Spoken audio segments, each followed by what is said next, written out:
All right, we're here with IHE member Bill Guerrera. Good to see you, Billy. Hey, how you doing? How's everything? Can't complain, you know. Bill, I'm just going to ask you about 10 to 12 questions about hunting in general, and I just ask you to just comment off the heart. Great. The first question I have for you, Bill, is who and or what brought you to hunting? How did hunting become part of your life? Well, let's see. I was a young kid, 14 years old or so. I used to hang out with my brother-in-law. He was good friends with our friend Pat. Went up to the cabin and had just a party weekend. But that's where it all started. Getting my feet wet in the woods, and then before you knew it, I had my gun license, my bow license, and I've been hunting ever since. So it was basically, you mentioned your brother, so it was kind of like family and friends who brought you into the fold? Friends and family, sure. In that vein, is there a particular hunter or hunters that you respect the most, and if so, why? Sure. Well, of course, Pat, who is the first, he's the landowner that brought me into it, and he really started the wheels moving. He's dedicated to hunting. He goes out whether it's freezing, whether he's tired, whether he's already got a deer, he's still going to be out in the woods. And also my friend Kenny, again, dedicated hunter, put in many years with very little result. And as of lately, the past 5 or 6 years, he's been absolutely slaying them, coming up with trophies every year. It pays off. Yeah, it pays off. Absolutely. And, from firsthand knowing Pat, absolutely, he's an incredible hunter. I'm going to ask you to use just 3 words, okay? No more than 3, just get 3 words, but I want you to describe the hunting experience in 3 words. Tranquil. At least while sitting in the stand waiting for something. Exhilarating and satisfying. And satisfying. This is the first time, it's funny that you're the last one, but somebody gave those exact same 3 words, and I've had redundancy. Really? We've heard a lot, and they've all been great, but I was commenting on it, how it's funny that tranquil and exhilarating can be in the same experience. Right. That's certainly one of the amazing. Well, that's sort of like the progression, It right. starts tranquil. Right. It's amazing, right? Yep. Again, 3 words, Bill. What do you feel are the 3 most important attributes that a hunter needs to possess? Dedication. I guess an eye for detail. And nerves of steel. And nerves of steel. That's good. Absolutely. Can't argue with that. You've been hunting a while. Yeah. You've been putting the years in. Easy 20 years. Yep, years in, years out. You're doing it for a while. You've had a lot of experiences out there. Close to 30 years now. Yeah, I know. It's scary, right? Is there a particular hunting experience that has an indelible imprint on your mind?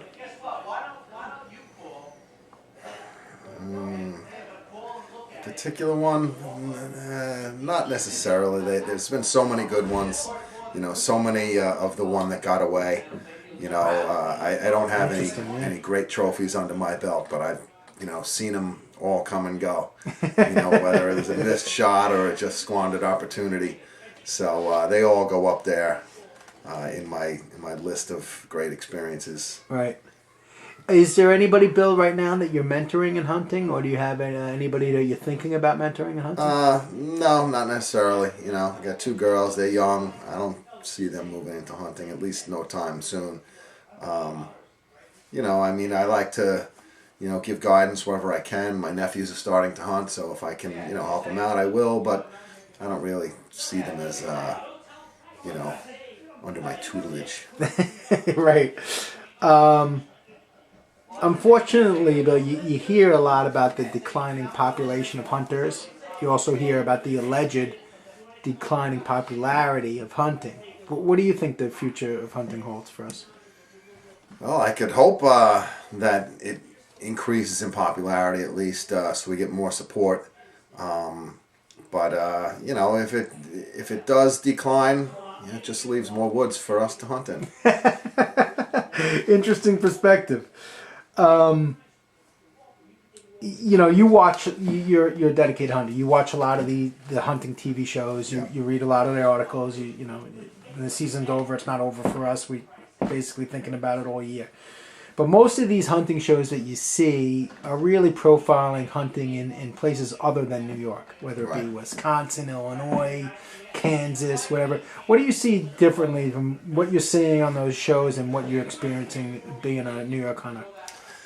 It seems like there's a lot more open land when they're, on all these TV shows. And, in New York, where we hunt, Long Island, upstate, it seems like a 10-acre parcel could easily, you could lose 4 or 5 hunters because the woods are so tight. There's not any real opportunity for long-range shots, even though we have the... we're allowed to hunt with rifle. We've all chosen to hunt with shotgun just because it's no real need for the rifle. It's the land is so tight, So I think that's the big difference. It seems, at least, that the woods seem much, land premium. Well, since the woods are so tight, it seems that you don't need as much land to get a good hunt. Some people think, you need 10 acres per man. Some people need, 200 acres for, a small crew, where I think we can get by with a lot less in much tighter woods. Right.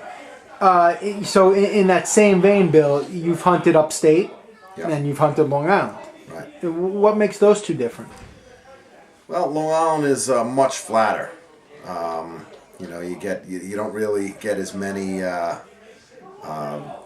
big trees, big hills. It seems like you kind of take what you can get on the island as far as the parcels are generally smaller. Where there are hunters, it seems like there's maybe even a tighter hunter population, or it's hunters that you don't know, at least, so you don't know where they are. I think the island hunting is, like I said, much flatter, the terrain, and you really got to be careful where you're going when you don't know where other hunters are. Right. We're gifted with private land to hunt on upstate, and a lot of it, so we never have to worry about, who's this guy, what's he doing there. I didn't know he was in that spot, Right. Island hunting has its own challenges. Yes.